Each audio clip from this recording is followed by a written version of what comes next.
হযরত আব্দুল্লাহ ইবনে উমর রাদিয়াল্লাহু তাআলা হতে বর্ণিত, নবীজি সাল্লাল্লাহু আলাইহি ওয়াসাল্লাম বলতেছেন, ক্বালা রাসূলুল্লাহ সাল্লাল্লাহু আলাইহি ওয়াসাল্লাম, লা ইউমিনু আহাদুকুম হাত্তা আকুনা আহাব্বা ইলাইহি মিন ওয়ালিদিহি ওয়া ওয়ালাদিহি ওয়ান নাসি আজমাইন। রাওয়াহুল বুখারী ওয়াল মুসলিম। হযরত আব্দুল্লাহ ইবনে উমর রাদিয়াল্লাহু তাআলা বর্ণিত, তিনি বলেন, নবীজি সাল্লাল্লাহু আলাইহি ওয়াসাল্লাম ইরশাদ করতেছেন, তো ততক্ষণ পর্যন্ত তুমি ইমানদার হতে পারবে না যতক্ষণ না আমি রসুলকে তুমি তোমার মা বাবা ভাই বোন আত্মীয় স্বজন পাড়াপড়শি নিজের বউ বেটি ছেলে মেয়ে সকলের কাছ থেকে আমাকে বেশি ভালোবাসবে না ততক্ষণ না তুমি পূর্ণ ইমানদার হতে পারবে না। তো হুজুর করিম সাল্লাল্লাহু আলাইহি ওয়াসাল্লাম এটা বলছেন কেননা আল্লাহ রসুল হচ্ছেন আমাদের ইমান। ইমান ছাড়া কি আপনার নামাজ রোজা হজ জাকাত কোনো কিছু হবে না।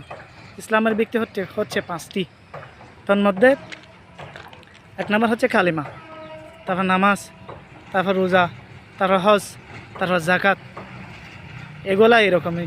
সেজন্য আগে হলো ইমান। ইমান না থাকলে আবার আপনার নামাজ রোজা হজ জাকাত কিছুই হবে না। সেজন্য আমাদের ইমানটা ঠিক রাখতে হবে। আর যেহেতু আমাদের রসুল হচ্ছে আমাদের ইমান, সেজন্য আমাদেরকে বেশি বেশি, এটা হচ্ছে মহরম মাস, এই মাসে আমাদের নবীর দৌহিত্র, নবীর কলিজার টুকরা ইমামে হাসনাইনে কারিমাইন ইমাম হুসাইন রাদিয়াল্লাহু তাআলা শাহাদাত বরণ করেন। তার আল্লাহ রসুলের আওলাদে পাক শাহাদাত বরণ করেন। ৭২ জন নবীর পরিবার কারবালার প্রান্তরে নির্মমভাবে তারা শাহাদাত বরণ করেছেন।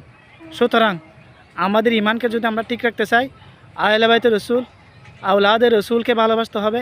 এটা হচ্ছে আমাদের ইমান। আল্লাহ রসুল সাল্লাল্লাহু আলাইহি ওয়াসাল্লাম বলতেছেন, তোমরা দুটি জিনিসকে আঁকড়ে ধরবে। যদি এই দুইটি জিনিসকে আঁকড়ে ধরো তাহলে কি তোমরা কখনো পথভ্রষ্ট হবে না। সেটা কি কি?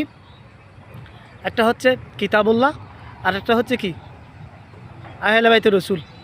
সুতরাং আমরা যদি আল্লাহ রসুলের আহলে বাইতে রসুলকে আঁকড়ে ধরি এবং কিতাবুল্লাহকে আঁকড়ে ধরি, কখন আমরা পথভ্রষ্ট হব না। আমরা ইনশাআল্লাহ সফলতা অর্জন করতে পারবো, কামিয়াবে হব, পরকালে জান্নাত ইনশাআল্লাহ আমাদের কপালে নসিব হবে। সেজন্য তাকদীরকে বিশ্বাস করতে হবে, তাকদীরের উপর বিশ্বাস আনতে হবে। তাহলে আমাদেরকে কি করতে হবে? আল্লাহ রসুলের আওলাদ রসুলকে মানতে হবে, ভালোবাসতে হবে বেশি বেশি। এই আল্লাহ রসুলের উপর ইমান আমাদের থাকবে, আমাদের ইমান অটল থাকবে। তাহলে আজকের মতো এতটুকুই। আল্লাহ হাফেজ, সালামু আলাইকুম।